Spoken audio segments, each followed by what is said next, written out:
Hello बच्चों, स्वागत है आप सभी का हमारे यूट्यूब चैनल वीएस उपाध्याय पर। आज हम लोग पढ़ने वाले हैं चैप्टर फर्स्ट के इंपॉर्टेंट फॉर्मूलों के बारे में। तो देखिए बच्चों, सबसे पहले जो हमारे पास में फॉर्मूला आता है वो आता है क्वांटाइजेशन ऑफ चार्जेस का, यानी आवेश के क्वांटीकरण का आता है। और ये फॉर्मूला आता है Q equal plus minus n e. ठीक है, आवेश का जो क्वांटीकरण होता है यानी क्वांटाइजेशन ऑफ चार्जेस होता है, उसका फॉर्मूला क्या होता है? Q equal plus minus n e. यहाँ पर n जो है इसकी वैल्यू 1 से शुरू करते हैं, ठीक है, और जो e की वैल्यू है वो आती है 1.6 इंटू 10 की पावर रेज टू माइनस 19। ठीक है, ये कूलाम के अंदर वैल्यू हमारे पास में होती है। तो ये आता है हमारे पास में पहला फॉर्मूला। इसके बाद में सेकंड आता है कूलम्स लॉ का। ये होता है F equal 1/4 pi epsilon 0 Q1 Q2 upon R square. ये कूलम्स लॉ होता है, यानी कूलाम का नियम होता है। और इसके अंदर जो एप्सिलॉन 0 है ये होती है हमारे पास में वैक्यूम की परमिटिविटी यानी निर्वात की विद्युतशीलता, और इसकी वैल्यू होती है 8.854 गुना 10 की पावर माइनस 12। ठीक है, इसकी यूनिट यहाँ से निकाल सकते हैं।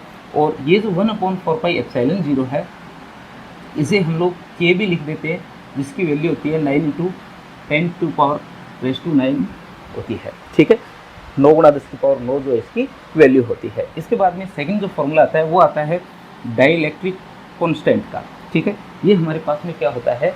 डाइलेक्ट्रिक कांस्टेंट होता है। ये हमारे पास में होता है डाइलेक्ट्रिक कांस्टेंट यानी परावैद्युतांक होता है। इसका फॉर्मूला होता है एप्सिलॉन अपॉन एप्सिलॉन 0। ठीक है, अगर बात करें वैक्यूम वगैरह के लिए तो इसकी वैल्यू लगभग कितनी लेते हैं? 1 लेते हैं। ठीक है, और जो हमारे पास में धातुएं होती है उनके लिए इसकी वैल्यू कितनी ले लेते हैं? अनंत ले लेते हैं। तो ये आता है हमारे पास में एप्सिलॉन आर। इसके बाद में अगला जो फॉर्मूला आता है वो आता है इलेक्ट्रिक फील्ड का। E वेक्टर इक्वल लिमिट लगा देते हैं, क्योंकि जो हमारे पास में Q0 है इसकी वैल्यू काफ़ी कम होती है। ये आता है F वेक्टर अपॉन Q0 के बराबर। ठीक है, ये हमारे पास में विद्युत क्षेत्र की तीव्रता का फॉर्मूला होता है, इंटेंसिटी ऑफ इलेक्ट्रिक फील्ड का। और ये हमारे पास में कूलम्स लॉ वाला फोर्स है, और ये Q0 हमारे पास में है। ठीक है, ये क्या होता है? इलेक्ट्रिक फील्ड होता है। यदि इसकी यूनिट निकाले तो न्यूटन बटा कूलम जो है वो इसकी यूनिट होती है। ठीक है, ये वाला इंपॉर्टेंट फॉर्मूला है इस चैप्टर के अंदर,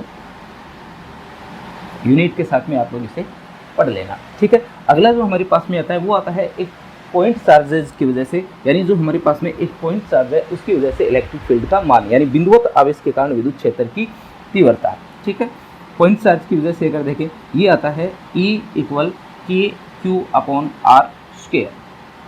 KQ अपॉन R स्क्वायर, ये पॉइंट चार्ज की वजह से इंटेंसिटी ऑफ इलेक्ट्रिक फील्ड होता है। इसके बाद में जो सेकंड फॉर्मूला हमारे पास में आता है वो आता है इलेक्ट्रिक डाइपोल का। तो इलेक्ट्रिक डाइपोल का जो हमारे पास में फॉर्मूला आता है ये आता है P equal Q into 2D। ठीक है, P equal Q into 2D। 2D की जगह आप लोग स्मॉल a भी ले सकते हो, यानी ये बन जाता है P इक्वल QA। ठीक है, 2D की जगह हम लोग क्या ले सकते हैं? A ले सकते हैं।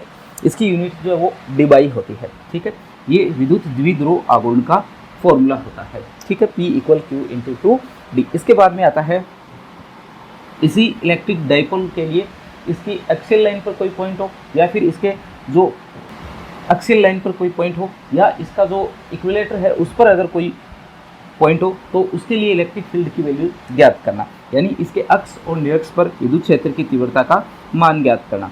तो देखिए कितना आता है। E की वैल्यू हमारे पास में आती है 2 KP अपॉन R क्यू। ठीक है, और दूसरा जो इसके इक्विलेटर पर फॉर्मूला आता है यानी निरक्ष पर जो आता है वो आता है minus KP upon R cube. ठीक है, वेक्टर लगाएं तो यहाँ पर इसके वेक्टर भी लग जाएगा। ठीक है, ये फॉर्मूला आता है।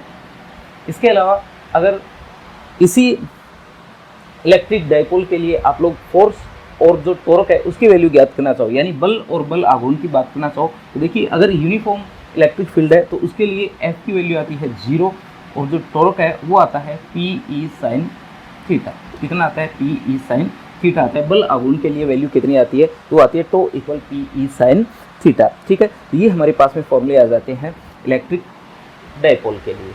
इसके बाद में इसका सेकंड पार्ट जो चैप्टर का शुरू होता है, और सेकंड पार्ट के अंदर हम लोग पढ़ते हैं इलेक्ट्रिक फ्लक्स के बारे में, यानी विद्युत फ्लक्स के बारे में पढ़ते हैं। और इसका जो फॉर्मूला होता है वो आता है E vector dot DA vector. ठीक है। एक क्लोज सरफेस के लिए हम लोग इसका इंटीग्रल करते हैं, यानी बंद पृष्ठ के लिए समाकलन करते हैं, तो ये फॉर्मूला हमारे पास में इसका आ जाता है। गाउस लॉ का अगर फॉर्मूला देखें तो फाई इक्वल ये बनता है समीशन Q अपॉन एप्सिलॉन 0, ठीक है। ये हमारे पास में क्या होता है, गाउस लॉ होता है। गाउस लॉ से अगर हम लोग एक स्ट्रेट वायर की, जो हमारे पास में एक स्ट्रेट वायर है, इन्फिनेटिव स्ट्रेट वायर है या स्ट्रेट लाइन है, उसके लिए अगर आप लोगों को इलेक्ट्रिक फील्ड की वैल्यू ज्ञात करनी पड़े, इलेक्ट्रिक फील्ड यानी इंटेंसिटी ऑफ इलेक्ट्रिक फील्ड, विद्युत क्षेत्र की तीव्रता का मान ज्ञात करना पड़े, वो आता है E equal 2k lambda upon R, ठीक है। E equal 2k lambda upon R आता है, ठीक है। ये इलेक्ट्रिक फील्ड की वैल्यू है हमारे पास में एक स्ट्रेट वायर के लिए। अगर आपके पास में हो एक इन्फिनेटिव साइज की प्लेट या शीट, यानी अपरिमित आकार की अगर आपके पास में कोई परत या प्लेट है, ठीक है, परत या प्लेट या पट्टिका बोल सकते हो आप लोग, तो उनके लिए दो फॉर्मूले आते हैं। एक तो आता है E equal sigma upon epsilon 0, एक आता है E equal sigma upon 2 epsilon 0। ये दो फॉर्मूले हमारे पास में आते हैं। इनमें से ये वाला जो फॉर्मूला है ये कंडक्टिंग शीट के लिए और ये नॉन कंडक्टिंग शीट के लिए, यानी ये चालक के लिए और ये किसके लिए है, कुचालक के लिए है। ये फॉर्मूला चालक प्लेट के लिए और ये जो है वो अचालक या कुचालक आप लोग बोल सकते हो, कुचालक प्लेट के लिए या शीट के लिए हमारे पास में फॉर्मूला है। इसके बाद में हमारे पास में आता है एक सफ़ेयर, यानी एक गोला आता है। गोले के लिए अगर आप लोग बात करो एक स्फेरिकल सेल की, या फिर आप लोग बात करो एक कनेक्टिंग स्फेयर की, यानी चालक गोले की, या गोलीय कोष की, या गोलीय होल की, या सेल आप लोग जिसे बोलते हो, कनेक्टिंग सेल जिसे आप लोग बोल सकते हो, यानी ये आपके पास में क्या होता है, एक सफ़ेयर होता है, या तो ये कनेक्टिंग होगा या फिर ये क्या होगा, एक सेल होगा। तो इसके लिए आप लोग तीन जगह फॉर्मूले देखते हो। एक फॉर्मूला देखते हो इससे बाहर यानी आउटसाइड, तो ये आता है KQ अपॉन आर स्क्वायर। एक आता है इसकी सरफेस पर, ये आता है KQ upon R square, capital R square. और एक आता है इसके अंदर, अगर इसके अंदर देखें ये आता है 0, ठीक है। अगर आपके पास में ये अचालक होता, कैसा होता, अचालक होता, नॉन कनेक्टिंग सफ़ेयर होता, तो अचालक गोले के लिए यानी सफ़ेयर के लिए आपके पास में फॉर्मूला क्या था, ये आता,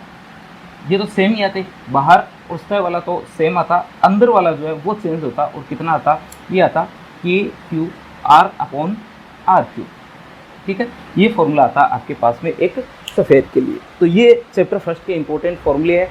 इसके बाद हम लोग चैप्टर फर्स्ट के न्यूमेरिकल करेंगे, तब तक आप लोग इन सभी फॉर्मूलों को अच्छे से याद कर लेना। धन्यवाद दोस्तों।